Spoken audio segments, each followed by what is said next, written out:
Sahabat setia Gower yang dikasih Tuhan, Shalom. Hari ini adalah Rabu 4 Februari 2026. Kita akan bersama-sama merenungkan firman Tuhan yang diambil dari Injil Markus 6 ayat 1 sampai dengan 6. Kita siapkan hati kita.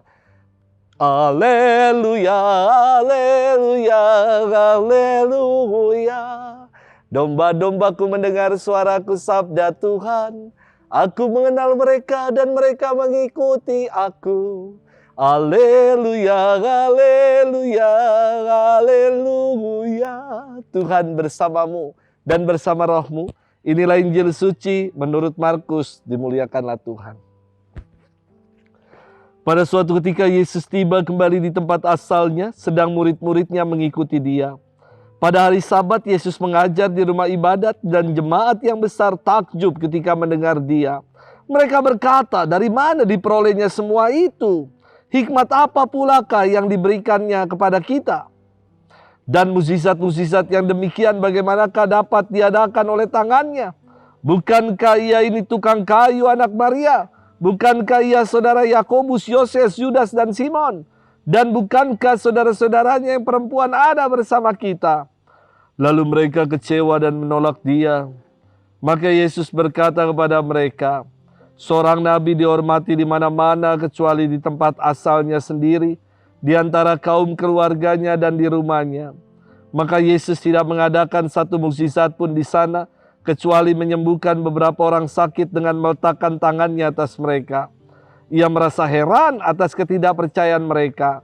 Lalu Yesus berjalan keliling dari desa ke desa sambil mengajar. Demikianlah sabda Tuhan. Terpujilah Kristus. Sahabat setia Gower yang dikasih Tuhan, Shalom. Beberapa pekan lalu saya nonton film Jackie Chan berjudul Unexpected Family. Jackie Chan-nya sudah tua, tidak tampil sebagai aktor laga ciat. Kini ia dikisahkan mengalami demensia dan penuh dengan luka batin. Ia menghendaki agar anaknya sukses seperti dirinya sebagai seorang atlet angkat besi. Namun bagi anaknya angkat besi bukanlah passion untuk dirinya. Hingga Jackie merasa terpukul karena anaknya tidak berhasil di final angkat besi dan hanya mendapat medali perak. Singkat cerita, Jackie akhirnya menyesal menuntut anaknya melakukan keinginannya. Sebagai ayah, ia hanya mau anaknya bahagia dan sukses. Dan itu yang ia coba perjuangkan. Tetapi ia lupa. Ia memaksakan apa yang menjadi kehendaknya. Nonton film ini saya bangga dengan orang tua saya. Kenapa? Walau saya dilahirkan dari anak tukang jahit dan tukang mie. Namun mama saya, papa saya mewariskan iman dan karakter untuk saya. Agar saya siap mampu menjadi pelayan Tuhan. Sahabat setia Gower yang dikasih Tuhan. Dalam firman hari ini dikisahkan Yesus yang mewartakan kabar gembira ke segala penjuru kota.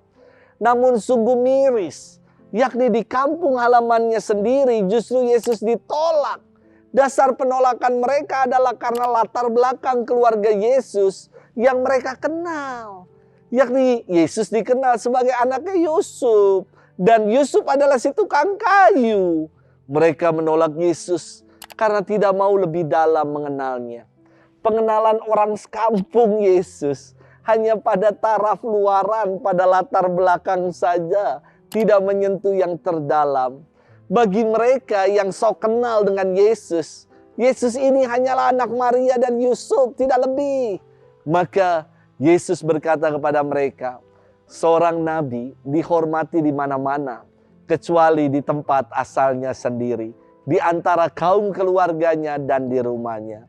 Dan Yesus dikatakan tidak membuat satu mukjizat pun di sana, kecuali menyembuhkan beberapa orang sakit. Mengapa begitu ya? Karena saya kira tidak pernah ada mukjizat Tuhan yang terjadi ketika orang menutup hati, degil, tidak peduli dan tidak mau percaya. Sahabat setia Gower yang dikasih Tuhan. Orang sekampung Yesus menolak Yesus karena latar belakang keluarganya. Mereka tidak mampu untuk mengenal Yesus lebih dalam. Semoga kita nggak menjadi seperti orang-orang sekampung Yesus. Tapi kita mau menjadi pribadi-pribadi yang membuka diri dan hati untuk mau kenal lagi, dekat lagi dengan Yesus. Sebab dialah Immanuel, Allah yang senantiasa beserta kita. Selamat bermenung, Tuhan memberkati kita semua. Bapa, Putra, Roh Kudus. Amin.